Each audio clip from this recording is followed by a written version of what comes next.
Coordination compounds में Werner's theory difficult लगती है तो इस वीडियो के बाद बिल्कुल भी नहीं लगेगी, क्योंकि ये है क्लियर सीरीज जिसमें हम हर कॉन्सेप्ट को 10 मिनट में पढ़ते हैं, 10 से 15 मिनट में कवर करते हैं एंड इसके क्वेश्चन के साथ इसको समझते हैं और साथ ही साथ इतने अच्छे से समझ लेते हैं कि ये कॉन्सेप्ट क्लियर नहीं क्लियर हो जाता है, मतलब इतने अच्छे से समझ में आ जाता है कि आप आगे भी किसी को समझा सकते हो। So let's get started with the Werner's theory. तो भाई वर्नर्स थ्योरी की जब हम बात करते हैं तो अल्फ्रेड वर्नर जी ने इसके बारे में बताया था।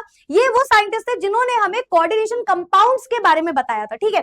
1919 के पास ही was the first one to attempt and explain bonding in coordination complexes. तो जो कोऑर्डिनेशन कॉम्प्लेक्सेस होते हैं ना, वो समझ नहीं आ रहे थे ना, आयनिक ना कोवेलेंट, अलग सा नेचर शो कर रहे थे, तो इन्हें नाम दिया गया कोऑर्डिनेशन कंपाउंड्स। और इन्होंने प्रिपेयर करी एक सीरीज पूरे कॉम्बिनेशन की और उन्होंने एक एग्जांपल समझाया जो हम डिटेल में समझेंगे, ठीक है। तो इसके बारे में इन्होंने क्या बताया कि भाई जब आप सिल्वर नाइट्रेट लेते हो, कोल्ड में ऐड कर देते हो एक पर्टिकुलर कंपाउंड में, इन कोल्ड है ना, कोल्ड सोल्यूशन होता है तो फलाना फलाना चीजें होती है जिससे हमको समझना है, तो हम ऐसा करते हैं पूरा समझ लेते हैं, रीडिंग तो होती रहेगी। तो सबसे पहले इन्होंने बताया क्या, हम ये जानते हैं। इन्होंने बोला कि अगर आपने एक कंपाउंड ले लिया, लेट्स से CuCl3.6NH3 और आपने इसमें AgNO3 डाला, तो हर बार आप AgNO3 डालने वाले हो, आप देखो वहां पे NH3 कम होता जा रहा है, यानी कि एक बार 6 NH3 है, एक बार 5 NH3 और एक बार 4 NH3 है। अब यहाँ पे जो प्रोडक्ट मिला वो बड़ा हैरान करने वाला था, क्योंकि एक बार प्रोडक्ट में हमको मिला AgCl के प्रेसिपिटेट, हमें हर बार AgCl के प्रेसिपिटेट मिलेंगे, ठीक है। तो यहाँ पे भी हमको मिलेंगे AgCl के प्रेसिपिटेट, यहाँ पे भी हमको मिलेंगे AgCl के प्रेसिपिटेट एंड लास्ट वाले में भी हमको मिलेंगे AgCl के प्रेसिपिटेट। तीनों में हमको AgCl के प्रेसिपिटेट्स देखने को मिले, मतलब AgCl डिपॉजिट हो गया और व्हाइट कलर का प्रेसिपिटेट इसका हमको देखने को मिलता है, ठीक है। अब यहाँ पे हैरान कर देने वाली बात ये थी, यहाँ पे 6 अमोनिया है और 3 क्लोरीन है, यहाँ पे 3 टाइम AgCl बाहर निकला, वहां पे अमोनिया कम हुआ पर यहाँ पे प्रेसिपिटेट AgCl के कम हो गए, वहां पे एक और अमोनिया कम हुआ, फिर से प्रेसिपिटेट AgCl का एक और कम हो गया, है ना। तो पहले हमें 3 AgCl प्रेसिपिटेट मिल रहे हैं, फिर 2 और फिर अब 1 मॉलिक्यूल ऑफ AgCl प्रेसिपिटेट हमें देखने को मिल रहा है। तो ऐसा क्या हुआ इसके अंदर, भाई आपने अमोनिया कम किया तो ये क्लोरीन जो Ag के साथ निकल रहा था, सिल्वर के साथ निकल रहा था, वो कैसे कम हो गया, इसका रीजन है कोऑर्डिनेशन कंपाउंड। इन्होंने बोला कोऑर्डिनेशन कंपाउंड में 2 चीजें होती है, एक होता है उसकी प्राइमरी वैलेंसी, एक होती है उसकी सेकेंडरी वैलेंसी। मतलब अगर मैं एक एग्जांपल लूं और मैं आपसे बोलूं K4FeCN6, ये कोऑर्डिनेशन कंपाउंड है, मैं बोलूं बेटा इसको तोड़ दो, तो आप जब इसको तोड़ोगे तो पता है कैसे ब्रेक होगा, ये ब्रेक होगा 4 टाइम्स ऑफ पोटेशियम में प्लस FeCN6 -4 में।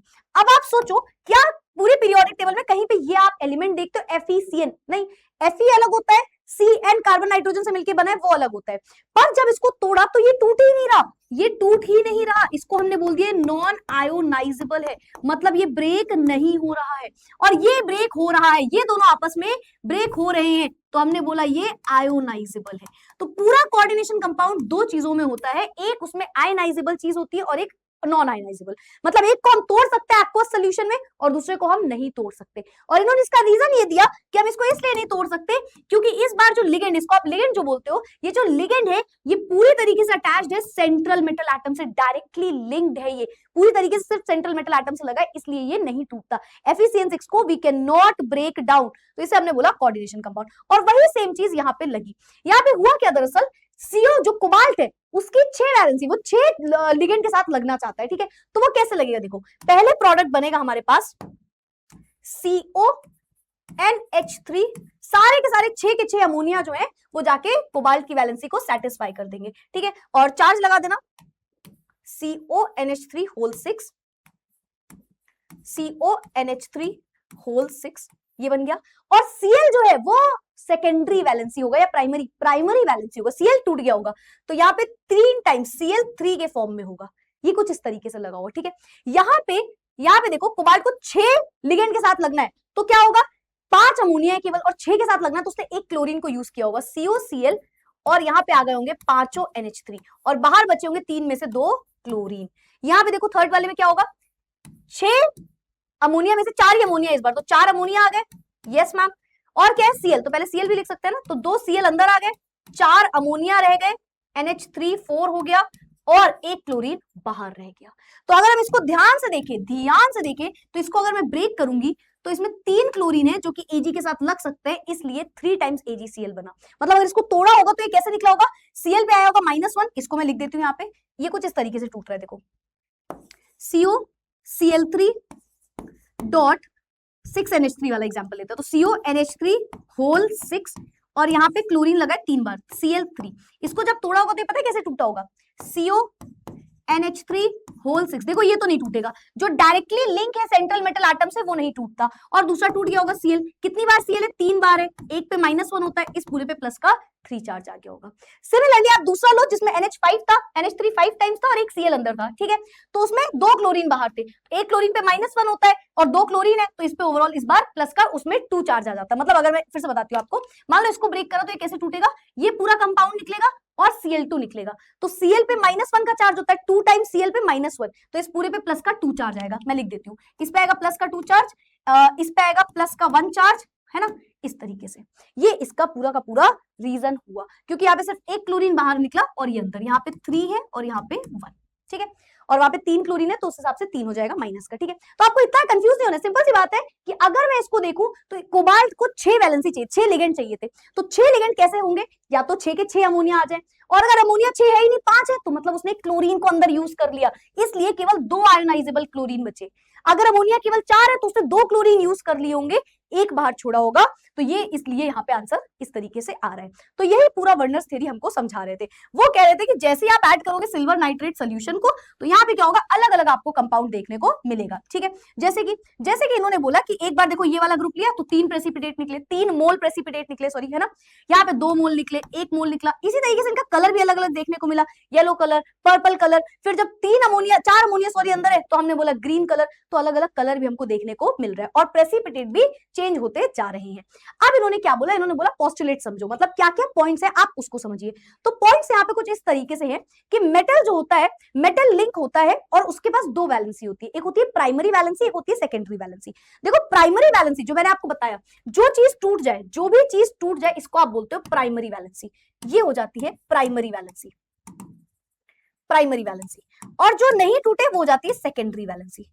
सेकेंडरी वैलेंसी नॉन आयोनाइजेबल होती है, आप उसको तोड़ नहीं सकते, ठीक है? सेकेंडरी वैलेंसी नॉन आयोनाइजेबल होती है। तो मेटल के पास 2 टाइप के लिंकेज होते हैं, या तो प्राइमरी या तो सेकेंडरी। प्राइमरी जो होता है वो आयोनाइजेबल होता है और वो एनायन से सेटिस्फाई किया जाता है। जो सेकेंडरी होता है वो क्या होता है, वो नॉन आयोनाइजेबल होता है और उसको न्यूट्रल या एनायन से सेटिस्फाई किया जाता है। मतलब बेसिकली लिगेंड की बात कर रहे हैं। तो ये हो गया सेकेंडरी वैलेंसी और प्राइमरी वैलेंसी के बारे में लिखा है। अब एक पॉइंट आप और लिखिए कि जो हमारी सेकेंडरी वैलेंसी होती है, मैं आपको स्क्रीनशॉट का भी टाइम दे दूंगी, जो हमारी सेकेंडरी वैलेंसी होती है ना, ये बेटा सेटिस्फाई किया जाता है कोऑर्डिनेशन नंबर से। तो कोऑर्डिनेशन नंबर से हम इसको निकाल सकते हैं। और जो प्राइमरी होता है ये होता है ऑक्सीडेशन नंबर से।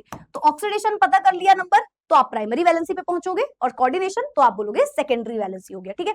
तो यही चीज यहाँ पे लिखी है, secondary valency is equal to the coordination number and is fixed in the metal, ठीक है? तो ये बात मैंने आपको बता दी। ये सेम एग्जांपल जो मैंने आपको बताया उसको स्ट्रक्चर की फॉर्म में लिख के दिखाया गया है, ठीक है? आगे बढ़ते हैं।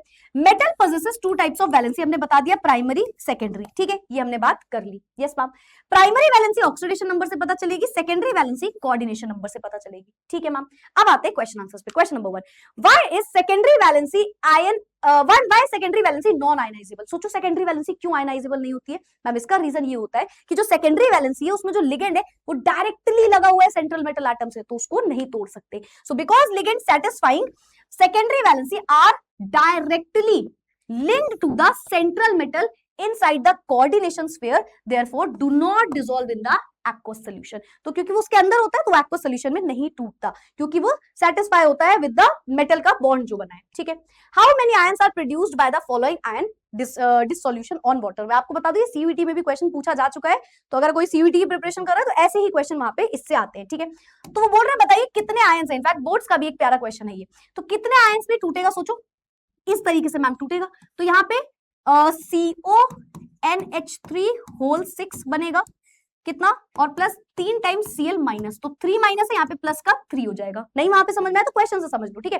तो यहाँ पे इसके कितने आयन निकले? 1, इसके कितने निकले? 3, टोटल 4 आयंस होंगे, टोटल 4 आयंस होंगे इसमें।